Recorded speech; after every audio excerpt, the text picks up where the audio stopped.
A while ago I have tested this Machinist X99B9 motherboard and I have bricked it with a wrong BIOS. The BIOS chip is located over here, but my soldering skills are non-existent, so I didn't dare to try and desolder it with a regular soldering iron. That's why I got excited when I have got an offer from a company called SEQURE to review their soldering tweezers, and this is soldering tweezers HT140.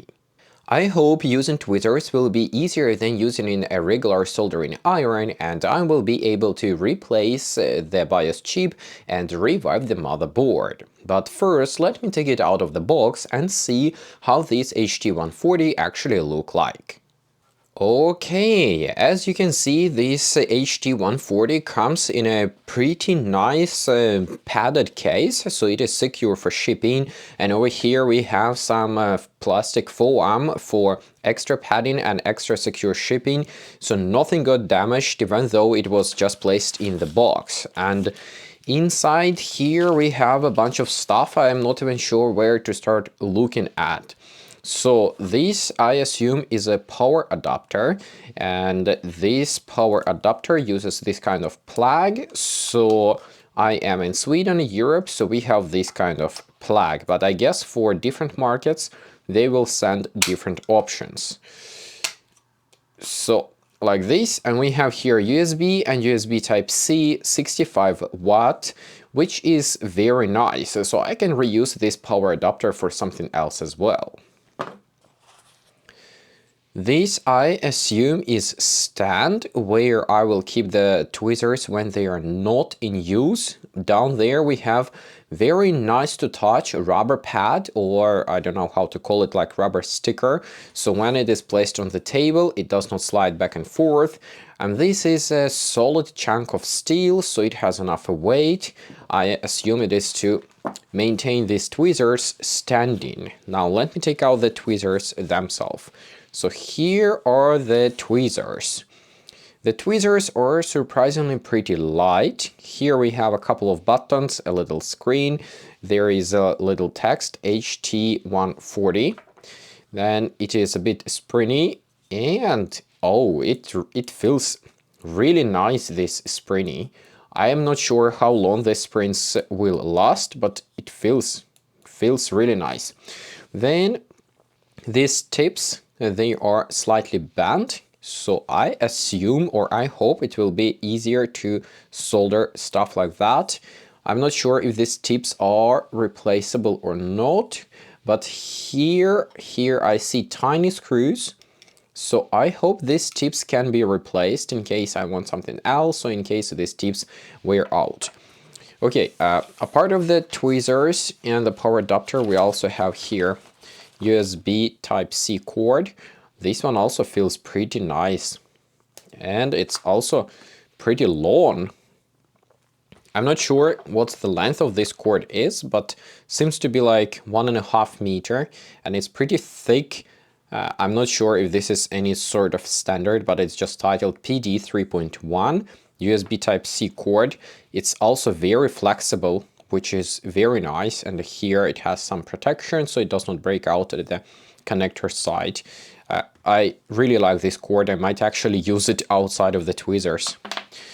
Then over here we have just a QR code for a manual if someone is interested. Then over here we have some extra accessories. Let's see what's in here. So these are some large nuts. I'm not sure where the large nuts are supposed to go, maybe somewhere in here, but these tiny torque wrenches, these ones, I believe these tiny torque wrenches plus these tiny screws that I'm not gonna take out right now are to replace these tips. Yes, so this fits perfectly. So there are 1, 2, 3, 4 tiny bolts on each of the side, and with this tiny torque wrench it is possible to unscrew it and install back, so these tips are certainly replaceable. Then we have this kind of pad which is supposed to be there, a tiny screwdriver, I'm not sure who would want a tiny screwdriver. If you are buying soldering iron or soldering tweezers, you probably have a standard Phillips screwdriver to be able to mount. I assume this is supposed to be mounted like this, and then you install your tweezers like this, or maybe it's like this and you put tweezers. Yeah, maybe it's like this. So you screw it with these 2 screws and then either mount it like this and keep your tweezers like this or like this. But tweezers fit in perfectly. It's not wobbly, standing pretty stable, and the tweezers are lightweight, so I see no problem of this solid chunk of iron holding it down, so it shall be no issues whatsoever. Oh, the power connector over here, I see that we have here standard power supply input, some sort of a radial connector, and a USB Type-C connector. So if this power supply is not something you like, I assume you can also use that standard one. And finally, let me take a look at what this cord is. So, come on, get out. Okay, so what's this one is?